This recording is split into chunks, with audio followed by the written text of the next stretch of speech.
Hello दोस्तों, नमस्कार। स्वागत है आप सभी का नौकरी की बात बाय पीवी सर में। आज का हमारा ये वीडियो होने वाला है garden reach ship builders and engineers limited के द्वारा हाल ही में एक नोटिफिकेशन जारी किया गया है, जिसके तहत कुछ trade apprentices, graduate apprentices and technician apprentices के पदों पर भर्ती की जानी है। यहाँ पर आपको गौर करने वाली बात यह है कि ये जो ट्रेड अप्रेंटिसेस होंगे ये ट्रेनी होंगे। तो आज हम इसी के बारे में डिटेल में जानेंगे। तो आप चैनल पर नए हैं तो चैनल को सब्सक्राइब कर लीजिए, क्योंकि रोज़ ऐसे नोटिफिकेशन आपको मिलते रहेंगे। साथ ही अगर वीडियो पसंद आता है तो लाइक करें, शेयर करें और कमेंट सेक्शन में आप कमेंट करके बताएं कि आपको वीडियो कैसा लगा। तो आइए इसके बारे में पूरी जानकारी स्टार्ट करते हैं। तो रिसेंटली GRSE लिमिटेड ने नोटिफिकेशन जारी किया है, जिसके तहत ट्रेड अप्रेंटिस, ग्रेजुएट अप्रेंटिस और टेक्नीशियन अप्रेंटिस के पदों पर भर्ती की जानी है ट्रेनिंग पर्पस के लिए। तो यहाँ पर टोटल नंबर ऑफ जो पोस्ट है वो है 249, जो अलग अलग कैटेगरीज में ट्रेड अप्रेंटिस के लिए अलग है, ग्रेजुएट अप्रेंटिस के लिए अलग है और टेक्नीशियन अप्रेंटिस के लिए अलग है। यहाँ पर गौर करने वाली बात यह है कि इसकी जो ओपनिंग डेट है आपका ऑनलाइन रजिस्ट्रेशन के लिए वो 16/7/2022 है, मतलब 16 जुलाई से इसकी प्रोसेस शुरू हो चुकी है। साथ ही यहाँ पर क्लोजिंग डेट जो होगा वो 5 अगस्त रखा गया है। तो 16 जुलाई से लेकर 5 अगस्त तक आप इन पदों पर अप्लाई कर सकते हैं। आइए अब डिटेल में जानेंगे हम कि किस पद पर कितने वैकेंसी है और उनसे रिलेटेड क्या क्वालिफ़िकेशन मांगे गए हैं। तो सबसे पहले हम बात करेंगे ट्रेड अप्रेंटिस में, जो XITI पर्सन होंगे उनके लिए है। तो सबसे इम्पॉर्टेंट बात यहाँ पर आप देख लीजिए कि जो यहाँ पर टोटल नंबर ऑफ़ वैकेंसीज़ है दीज आर 163। तो 163 पदों पर यहाँ पर भर्ती की जानी है।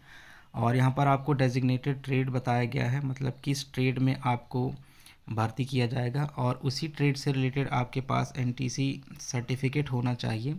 तो अगर फिटर के लिए है, वेल्डर के लिए है, इलेक्ट्रीशियन के लिए, मैकेनिस्ट के लिए, pipe fitter, carpenter, draughtsman etcetera, है ना। तो ये सारे के सारे डेजिग्नेटेड ट्रेड हैं आपके, और आपका इन्हीं में से NTC का सर्टिफिकेट होना चाहिए आपके पास, जो रिलेवेंट डिसिप्लिन होगा उसमें। दूसरी बात ये होती है कि आपका जो प्लेसमेंट होगा कहाँ पर किया जाएगा। तो कोलकाता और रांची के लिए है, तो अलग अलग जगह पर आपकी पोस्टिंग की जा सकती है। तो ये हो गई इसकी बात, टोटल नंबर ऑफ पोस्ट और किस ट्रेड में आपको भर्ती किया जाएगा। इसके अलावा यहाँ पर जो ड्यूरेशन होगा ट्रेनिंग का वो 12 महीने रखा गया है। सो 12 मंथ्स ट्रेनिंग ड्यूरेशन रहेगा। उसके बाद आपको एसेंशियल क्वालिफिकेशन के तौर पर क्या होना चाहिए। So applicant should have passed the all India trade test, है ना। आपके पास AITT का क्राफ्टमैन ट्रेनिंग स्कीम से पास होना आवश्यक है। साथ ही आपके पास national trade certificate, that is NTC का सर्टिफिकेट होना चाहिए, जो कि national council for vocational training NCVT द्वारा जारी किया गया हो। इसके अलावा जो कैंडिडेट इसके ट्रेनिंग में जा चुके हैं, मतलब ट्रेनिंग ले चुके हैं, या फिर वो जो ट्रेनिंग ले रहे हैं वो किसी भी प्रकार से इसके लिए ऑनलाइन रजिस्ट्रेशन करने के लिए एलिजिबल नहीं होंगे। दूसरी यहाँ पर एज लिमिट की बात करते हैं। तो एज लिमिट क्या रखी गई है, मिनिमम 14 ईयर्स ऑफ एज। ठीक है, 1/9/2022 को आपकी जो मिनिमम एज है, न्यूनतम आयु है, वह 14 साल होनी चाहिए, या फिर मैक्सिमम की बात करते हैं तो यहाँ पर 25 ईयर्स ऑफ एज होना चाहिए। तो 14 से लेकर 25 साल यहाँ पर एज क्राइटेरिया रखी गई है। इसके अलावा candidate must register themselves apprenticeship training portal of MSTE government of India. ये आपका ऑफिशियल वेबसाइट है जहाँ पर आपको रजिस्ट्रेशन करना है। इसके अलावा यहाँ पर एक और वेबसाइट दी गई है apprentice.india.gov.in। कैंडिडेट रजिस्ट्रेशन के लिए आप यहाँ पर रजिस्ट्रेशन के लिए अप्लाई कर सकते हैं। आइए अब हम बात करेंगे दूसरा जो ट्रेड अप्रेंटिस फ्रेशर के लिए रखा गया है। सो ट्रेड अप्रेंटिस फ्रेशर में आप देख पा रहे होंगे यहाँ पर टोटल नंबर ऑफ जो पोस्ट रखी गई है दीज आर 40, है ना। और यहाँ पर ट्रेड के लिए आपको फिटर है, वेल्डर है, इलेक्ट्रीशियन है, पाइप फिटर और मैकेनिस्ट के पदों पर भर्ती किया जाएगा। ड्यूरेशन ऑफ ट्रेनिंग जो होगा, जैसा कि आप एज पर अप्रेंटिस एक्ट के तहत ड्यूरेशन जो होगा 12 महीने, 6 महीने या कुछ जो आपको वहाँ पर अवेल किया जाएगा। यहाँ पर training will be conduct in Kolkata based units only. जितने भी कोलकाता बेस्ड यूनिट्स होंगे वहाँ पर आपको ट्रेनिंग प्रोवाइड किया जाएगा। दूसरा, एसेंशियल क्वालिफिकेशन क्या रखा गया है, तो यहाँ पर आपको 10th स्टैंडर्ड पास होना चाहिए। और या फिर माध्यमिक या फिर इक्विवेलेंट एग्जामिनेशन पास होना चाहिए, जो रिकॉग्नाइज्ड स्टेट बोर्ड होगा या सेंट्रल बोर्ड होगा। इसके अलावा यहाँ पर भी एक बात इम्पॉर्टेंट बताई गई है, जो लोग ट्रेनिंग कर चुके हैं या ट्रेनिंग करना चाह रहे हैं, अभी उनका चल रहा है, तो वो एलिजिबल नहीं होंगे इसके लिए, है ना। जो लोग फ्रेशर हैं वही एलिजिबल होंगे। यहाँ पर एक और बात बताई गई है कि ITI पास कैंडिडेट्स और candidates who have appeared for ITI examination are not eligible for trade apprentice fresher vacancies, है ना। फ्रेशर के लिए आप ITI पास हैं तो आप अप्लाई नहीं कर सकते हैं। एज लिमिट यहाँ पर आप रखी गई है मिनिमम 14 साल और मैक्सिमम 20 साल एज रखी गई है, तो ध्यान रहे फ्रेशर के लिए रहेगा 14 से 20 साल के बीच, ठीक है। अब नेक्स्ट आता है हमारे पास तीसरा जो है ग्रेजुएट अप्रेंटिस के लिए क्या सीन है यहाँ पर। तो ग्रेजुएट अप्रेंटिस के लिए टोटल पद जो हैं वो है 16 हैं। अलग अलग डिसिप्लिन है, जैसे कि मैकेनिकल हो गया, है ना, इलेक्ट्रिकल हो गया, कंप्यूटर साइंस और इंफॉर्मेशन टेक्नोलॉजी हो गया, सिविल हो गया, ये सारे के सारे इंजीनियरिंग में ग्रेजुएशन होना चाहिए। और आपका जो डिग्री होना चाहिए मैकेनिकल इंजीनियरिंग या मैकेनिकल प्रोडक्शन में इंजीनियरिंग होना चाहिए। इसके अलावा electrical engineering, electrical and electronics engineering, computer science, computer technology and ICT में आपका ग्रेजुएट होना चाहिए। इसके अलावा सिविल के लिए सिविल इंजीनियरिंग एक्सेट्रा, है ना। तो ये क्राइटेरिया रखी गई है। इसके अलावा दूसरी बात करते हैं, तो यहाँ पर आपका जो ड्यूरेशन होगा ट्रेनिंग का वो होगा 12 महीने होगा। एसेंशियल क्वालिफ़िकेशन की बात करते हैं तो यहाँ पर आपको इंजीनियरिंग में डिग्री होनी चाहिए। इसके अलावा टेक्नोलॉजी या फिर जो भी आप किसी भी स्टैट्यूटरी यूनिवर्सिटी या इंस्टीट्यूट से पास होना चाहिए, BE या BTech की डिग्री, ठीक है। इसके अलावा यहाँ पर देखा जाए तो जो आपको बताया गया है कि इंजीनियरिंग होनी चाहिए डिग्री में, वही लोग इसके लिए एलिजिबल हो पाएंगे। इसके अलावा candidates who have passed degree engineering technology examination calendar year 2020, 2021, 2022 are only eligible. मतलब 20, 21 और 22 इन 3 सालों में जिन्होंने इंजीनियरिंग की डिग्री पास की होगी वही लोग इसके लिए एलिजिबल हैं, दूसरे जो हैं वो एलिजिबल नहीं होंगे। यहाँ पर गौर करने वाली बात यह है कि जो कैंडिडेट ट्रेनिंग ले चुके हैं या ट्रेनिंग ले रहे हैं वो एलिजिबल नहीं होंगे, ठीक है।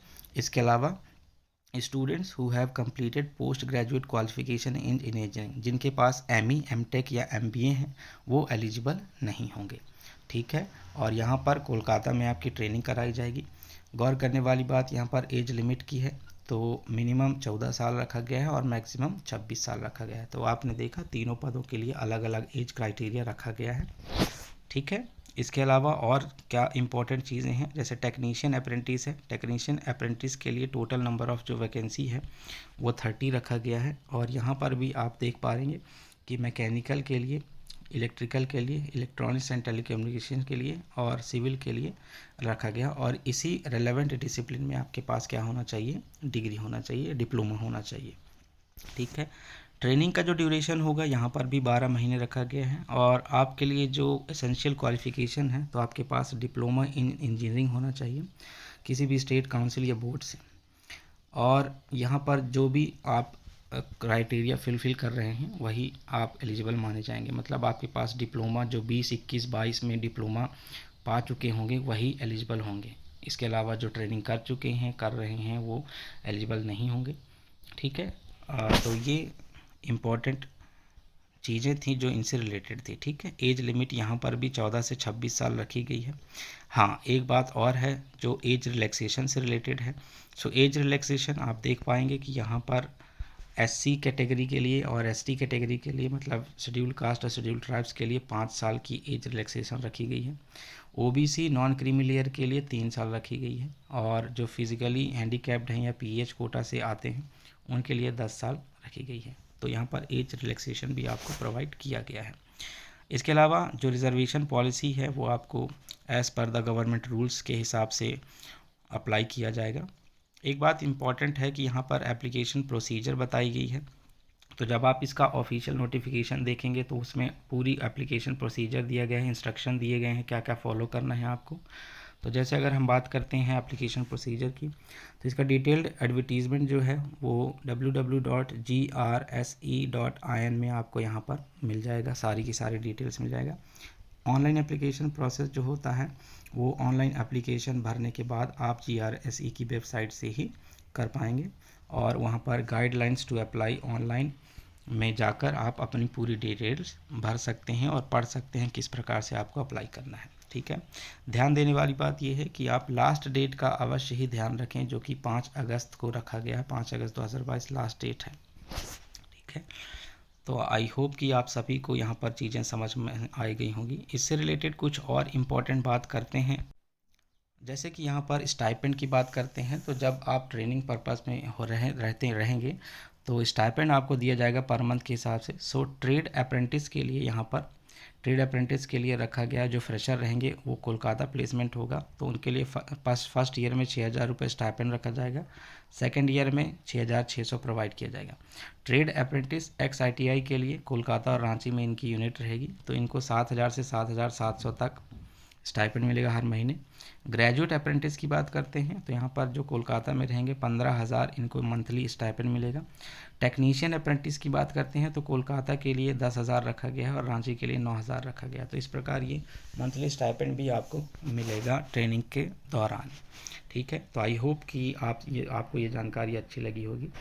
अगर आपको जानकारी पसंद आई है तो वीडियो को लाइक करें, शेयर करें और चैनल को सब्सक्राइब कर लीजिए, ताकि रोज़ ऐसे नोटिफिकेशन आपको मिलते रहें।